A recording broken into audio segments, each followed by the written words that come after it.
It's been 8 seasons since the Aggies and Longhorns played football against each other. That means for nearly a decade, when late November rolls around and almost everyone in the state wants to see this classic rivalry, we know we won't.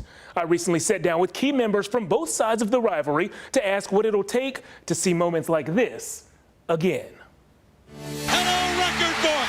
Ricky Williams runs to the Hall of Fame! It's a rivalry filled with memorable runs, passes, and even kicks. But the Aggie-Longhorn football rivalry is one that fans and former players have had to go without for years. I would say the vitriol has risen to an all-time high because they don't have that outlet to exercise, those competitive demons. Why doesn't that rivalry take place anymore?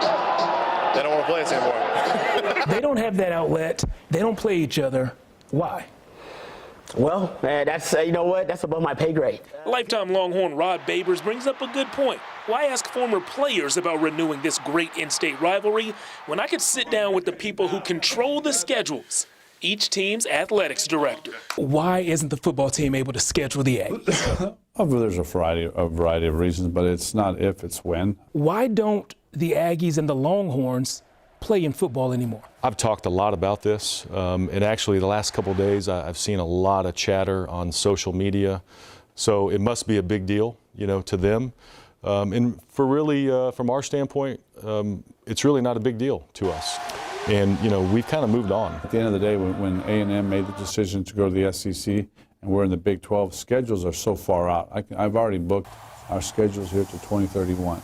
If you're already playing the Auburns, the Alabamas, the LSUs, what's one more top flight team? Well, we have the scheduling parameter around playing a Power 5 opponent.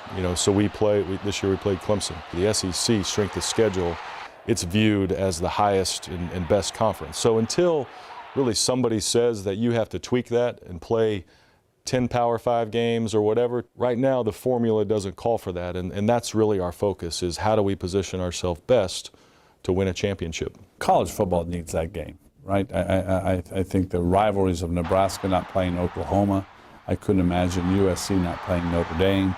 So you need these type of games. They're good for college football. I had a chance to speak with Chris Del Conte, the AD over there at Texas recently, and he told me that UT not playing A&M is bad for college football. You say you guys have moved on for that conversation, so you disagree. I don't know if my job is to fulfill college football, purists. My job is to do what's best for Texas A&M in the Southeastern Conference, and that's our philosophy as we have this conversation. Eventually, at some point in time, I think the Aggies and Longhorns should play. So on the priority list, renewing that rivalry is not very high at the moment. Yeah, and really, I've talked about it a lot in those 131 days, and I'm not really sure why it keeps getting brought up other than the other side of it, because the Aggies really aren't talking about it. Push them in there. While we may be years away from seeing the Aggies and Longhorns play in the regular season, there is a chance that both find themselves in this year's Texas Bowl. Both teams are within one conference win of where last season's Texas Bowl teams were at this time in 2018. If you want to take a look at former Longhorn Rod Babers and former Aggie Randy McCown reliving this rivalry, you can see and hear that on my social media pages at Jeff Jones Sports.